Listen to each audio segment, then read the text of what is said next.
Oh, to be back in the days when sports were king. That rollicking, raucous era that started with the end of World War I and ended with the start of the 1930s. The betting was livelier and luckier. The horses ran faster. The jockeys were braver. Or so it seemed through memory's rosy haze. More than 30 years have passed since this time of greatest champions and loudest acclaim. This period that has come to be known as sport's golden age. No other horse even approached in glory the amazing Man o' War. In 1920, Big Red, as a 3-year-old, met Sir Barton, his closest rival. Sir Barton had won the Triple Crown the season before, but you'd think his usual job was pulling an ice wagon from the way Man o' War finished all by himself. That year, Big Red broke a record in 8 of his 11 races, losing only once in his fabulous career, and then, because of a bad start, Man o' War became a racing legend. Earl Sandy was the Golden Age's greatest jockey.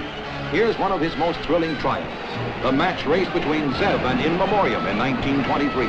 That's Sandy trailing on the outside on Zev, winner of the Derby and Belmont Stakes. Watch Sandy still on the outside catch In Memoriam at precisely the right moment. In Memoriam's returning surge is too late, as they've already crossed the line, and Zev, Sandy up, is the winner. In 3,663 starts, Earl Sandy, racing's tiny titan of the 20s, finished in the money an amazing 60% of the time. Red Grange was the most famous of football players. That's Grange carrying now, with the elusive zigzag style that earned him the title, the Galloping Ghost. As halfback for Illinois, Red was named All-America in 1923, 24, and 25. Here's a touchdown by the best broken field runner of all time, the most colorful of footballers in the most colorful of eras, Red Grange. Among coaches, one still stands alone, Notre Dame's Knute Rockne. Rock trained his teams tirelessly and fired them with inspiration. Against the best in the country, his Fighting Irish chalked up an almost unbelievable 105 victories against only 12 defeats and 5 ties. The name Notre Dame became a gridiron byword. Rockne himself, here with his pretty daughter, did more to popularize football than any other man. In 1930, at South Bend, a tremendous crowd greeted the return of Knute Rockne's 5th unbeaten team. A few months later, he was dead, killed in an airplane crash. These are the last pictures of the beloved Rock, taken as he taught a few fundamentals to his son Jackie. In tennis, Little Bill Johnston and Big Bill Tilden fought through the 20s. Big Bill usually won, but that was no discredit to Johnston, for Tilden has been voted the greatest tennis star of the century. In 1921, President Harding turned out to see him play on the White House court. Tilden dominated his game for 10 straight years and won 7 national championships. Tilden, R. Norris Williams, Johnston, and Vince Richards, the Big Four, helped keep the Davis Cup in America for 7 consecutive years. Here they are in action together in 1926 as Bill Tilden makes one of his infrequent bobbles and registers deep dismay. They were tops in tennis in the Golden Age. Mala Mallory met Mary Brown in 1921, a quarter of a century before Gussie Moran's lace-trimmed tennis panties. Suzanne Lenglen, France's Wimbledon winner, was an interested spectator as Mallory, the defending champion, battled back after losing the first set. The long-skirted Miss Brown, champion from 1912 to 14, finally netted to defeat, and Mrs. Mallory had number 6 of her 8 national crowns. She took on Lenglen in August of 21. It was a real grudge match, for Mallory felt that Lenglen had slighted her at Wimbledon. The American of Norwegian birth tore into her French opponent. After a single set, Suzanne Lenglen was finished. The fallen world champion was led sobbing from the court in one of sporting history's most dramatic moments. In 1922, a 16-year-old girl in pigtails appeared on the tennis scene. Within a year, Helen Wills was queen.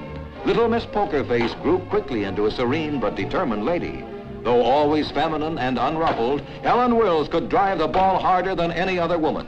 She won 7 national titles and 8 Wimbledon championships. And upon occasion, Miss Poker Face could display a rare but beautiful smile. Most carefree of golf champions was Walter Hagen, here returning with the British Open crown in 1928. The Hague lived high and practiced little, but still won 11 major titles. He was welcomed by another true son of the fun-loving 20s, Mayor Jimmy Walker. Gene Sarazen teed off as the boy wonder of 1922, nosedived, then re-emerged with shots like this one. The time between major championships for Gene was nearly a decade, but the gallery never deserted him. In 1932, his comeback and putting were sensational. Sarazen won the British and U.S. Open and a place in golfing's Hall of Fame. All this and money too. This pleasant, smiling young man stands above all other golfers, any place, any time. Today, a quarter of a century after his last great triumph, few have not heard of Bobby Jones. Bobby Jones won his first title when he was 9. At 21, he captured his first national crown. On he went to pile up a never-equaled 13 major championships. In 1930, he bowed out with victory in the British Open, the British Amateur, the U.S. Open, the U.S. Amateur, golfing's one and only Grand Slam. What a Jones could do, so could a Smith, especially if his first name happened to be Al.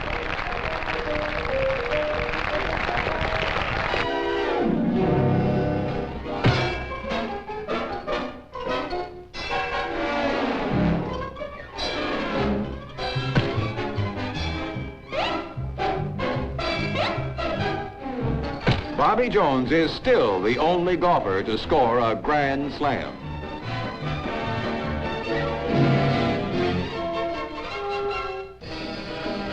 A vast crowd jammed Times Square in 1921 as the Giants battled the Yankees in New York's first Subway Series. The golden age dawned with the Giants on top under iron-willed John McGraw. The Giants beat the upstart Yanks in 1921 and shut them out in 1922. Then, under Yankee owner Jake Rupert and manager Miller Huggins, the pendulum swung the other way. Lou Gehrig appeared briefly in the Yanks lineup in 1923, the year of their first World Championship. In 1925, Larapin Lou became first baseman and remained in the lineup for 14 years, playing in a record 2,130 straight games. In Boston in 1918, there was a young pitcher named Babe Ruth, whose record of 29 consecutive scoreless World Series innings still stands. But Ruth had an even more remarkable ability as a hitter of home runs. In 1919, for the Red Sox, he set a new mark of 29 homers while hurling 17 games. His pitching days were over. The Babe was sold to the Yankees to begin the career of walloping four-baggers that was to make him the most colorful, beloved, and acclaimed of all sports heroes. His 60 homers in one season is unequaled, while his lifetime total of 714 has never even been approached. Presidents hailed the Sultan of Swat, as did kings and commoners, but he remained a big, friendly kid. As prize fighter or football player, the Babe was always good for a chuckle. The happy-go-lucky symbol of a happy-go-lucky age. The world is not apt to see his like again. Above all, he was the idol of the youngsters who saw in this orphan who rose to the heights the culmination of all their sandlot dreams. Babe Ruth was not only Mr. Baseball, he was Mr. Athlete, Mr. Golden 20s, Mr. America, the king of sports, when sports were king.